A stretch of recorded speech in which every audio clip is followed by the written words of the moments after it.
नमस्कार दोस्तों, आपका स्वागत है आज की ताजा और महत्वपूर्ण खबरों में। वहीं देश में कोरोना वायरस संक्रमितों की संख्या बढ़कर 2,36,000 के पार। वहीं लड़कियों की शादी की उम्र बढ़ाने पर मंथन शुरू। वहीं प्रवासी मजदूरों के लिए रोजगार के अवसर खोज रही है केंद्र सरकार।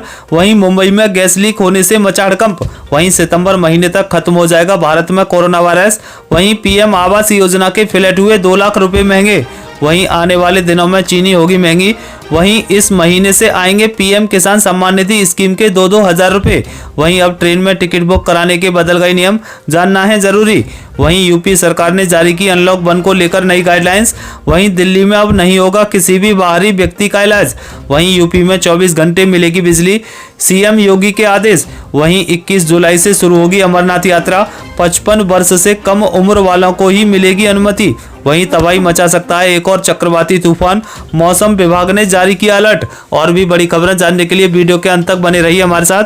बस आपसे निवेदन है, कृपया वीडियो को लाइक कर अपने दोस्तों के साथ शेयर करें, साथ ही चैनल को सब्सक्राइब कर घंटी बटन जरूर दबाएं। वहीं पहली बड़ी खबर, देश में कोरोना वायरस संक्रमितों की संख्या बढ़कर 2,36,000 के पार। पिछले 24 घंटे में सबसे ज्यादा नए केस। जी आपको बता दें कि देश में कोरोना वायरस संक्रमण के मामले बेहद तेजी से बढ़ रहे हैं। बीते 24 घंटे में रिकॉर्ड 9,887 नए मामले सामने आए हैं, जबकि 294 मरीजों की मौत हुई है।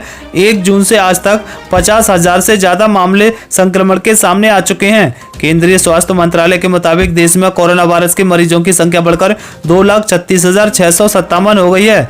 अब तक 1,14,073 मरीज ठीक हो चुके हैं।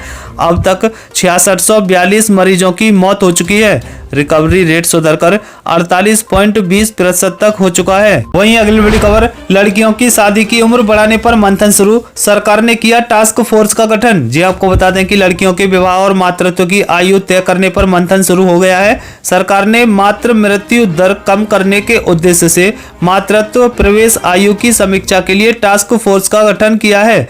पूर्व समता पार्टी अध्यक्ष जया जेटली की अध्यक्षता में गठित 10 सदस्यीय टास्क फोर्स विवाह और मातृत्व की आयु से जुड़े सभी पहलुओं पर गौर करेगा।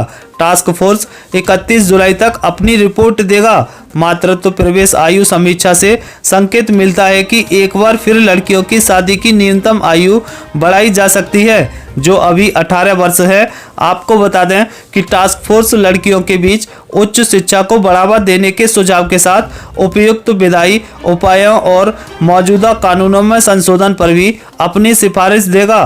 कार्यदल सिफारिशों को तय समय सीमा से लागू करने की विस्तृत योजना भी तैयार करेगा। लड़कियों के विवाह का आयु का सीधा संबंध मातृत्व में प्रवेश की आयु, माता और बच्चे की सेहत के अलावा जनसंख्या नियंत्रण व लड़कियों की शिक्षा और कैरियर से है। आपको बता दें कि स्वस्थ, शिक्षित और सक्षम महिला की स्वस्थ और जिम्मेदारी समाज का सृजन करती है।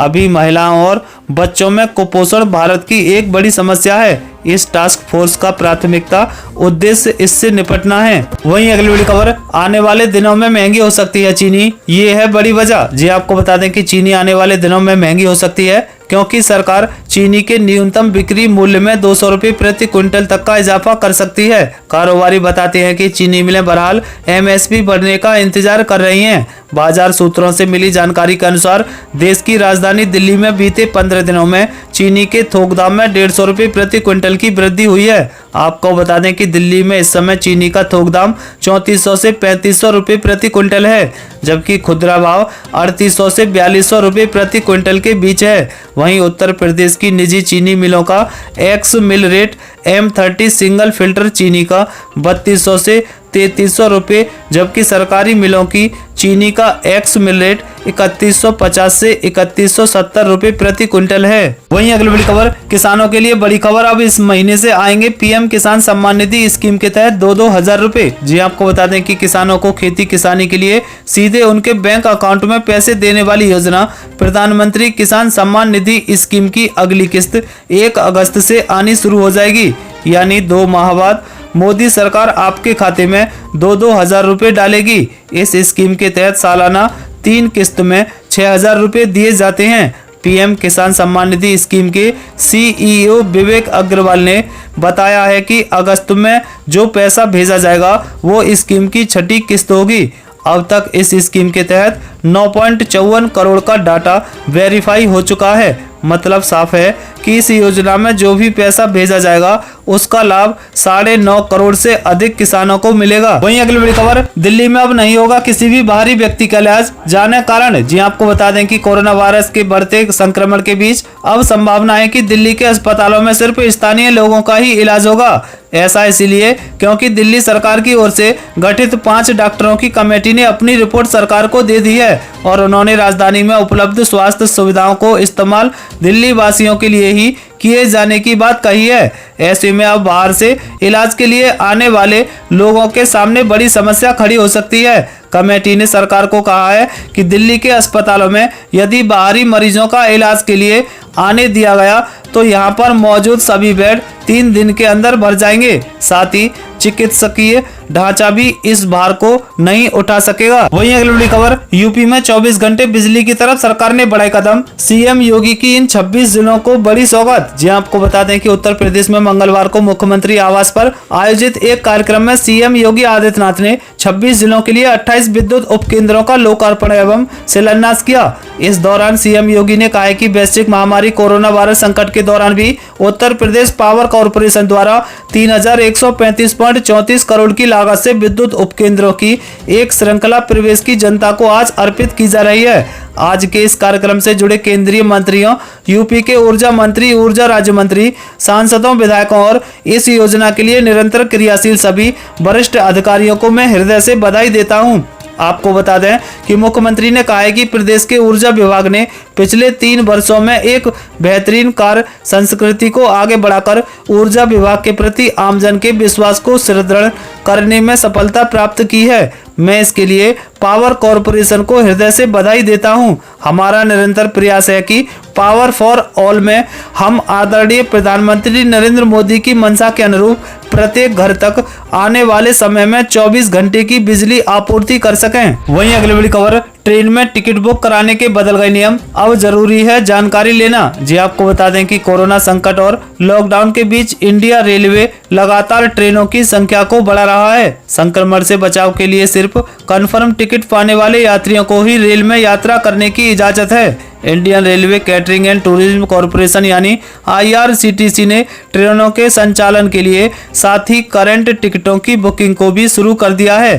साथ ही अब कोरोना को देखते हुए रेलवे ने रिजर्वेशन टिकट के फॉर्म में भी बदलाव किए हैं। आपको बता दें कि अब यात्री को उसमें अपना पूरा पता, मकान नंबर, गली, कॉलोनी, शहर, तहसील और जिले की जानकारी भी भरनी होगी। मोबाइल नंबर भी वही भरना होगा जो यात्रा के समय आप लेकर चल रही हैं। आपको बता दें कि अब आप रिजर्वेशन काउंटर से टिकट लें या IRCTC की वेबसाइट या ऐप से सभी ये जानकारी भरनी होगी।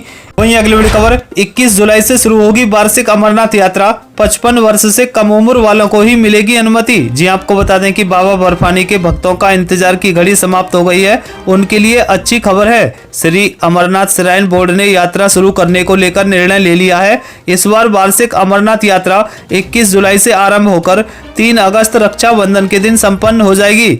यानी यात्रा की अवधि केवल 14 दिन रहेगी। यही नहीं, बोर्ड ने यात्रा पर जाने वाले श्रद्धालुओं की आयु सीमा की निर्धारित कर दी है। साधुओं को छोड़कर यात्रा पर जाने वाले अन्य श्रद्धालुओं की उम्र 55 वर्ष से कम होनी चाहिए। यात्रा करने वाले सभी लोगों के पास कोविड-19 टेस्ट प्रमाण पत्र भी होना अनिवार्य होगा। आपको बता दें कि यह जानकारी श्री अमरनाथ जी श्राइन बोर्ड के एक अधिकारी ने दी है। उन्होंने बताया है कि यात्रियों के पास कोविड-19 टेस्ट प्रमाण पत्र होना अनिवार्य होगा। यह प्रमाण पत्र जम्मू कश्मीर में प्रवेश करने पर चेक किए जाएंगे, परंतु यात्रा शुरू होने के अनुमति देने से पहले वायरस के लिए क्रॉस चेक भी किया जाएगा। इसके अलावा साधुओं को छोड़कर सभी तीर्थ यात्रियों को यात्रा के लिए ऑनलाइन पंजीकरण करना होगा। वहीं मौसम अपडेट, अम्फान और निसर्ग के बाद आ सकता है एक और चक्रवाती तूफान, मौसम विभाग ने जारी किया अलर्ट। जी आपको बता दें कि भारत में अम्फान और निसर्ग के बाद अब एक और चक्रवाती तूफान का खतरा मंडरा रहा है। बंगाल की खाड़ी के ऊपर कम दबाव का एक और क्षेत्र बन गया है। अभी पक्के तौर पर नहीं कहा जा सकता है कि यह कम दबाव चक्रवाती तूफान का रूप लेगा या नहीं, लेकिन मौसम विभाग के मुताबिक 4-5 दिनों तक इस पर नजर रखी जा रही है। समंदर के कम दबाव का क्षेत्र आमतौर पर किसी भी तूफान का पहला स्टेज होता है। अगर ये चक्रवाती तूफान में तब्दील नहीं भी होता है तो भी तटीय इलाकों में तेज बारिश की आशंका जताई जा रही है। ऐसे में 10 जून के आसपास उड़ीसा में भारी बारिश हो सकती है। मौसम विभाग के महानिदेशक मृत्युंजय महापात्र ने कहा है कि कम दबाव का क्षेत्र अगले सप्ताह उड़ीसा की ओर बढ़ सकता है। ये थी अब तक की बेहद महत्वपूर्ण खबरें। दोस्तों, वीडियो को लाइक कर अपने दोस्तों के साथ शेयर करें, साथ ही चैनल को सब्सक्राइब कर घंटी बटन जरूर दबाएं। वहीं जल्द मिलते हैं अगली अपडेट के साथ। तब तक के लिए जय हिंद, जय भारत।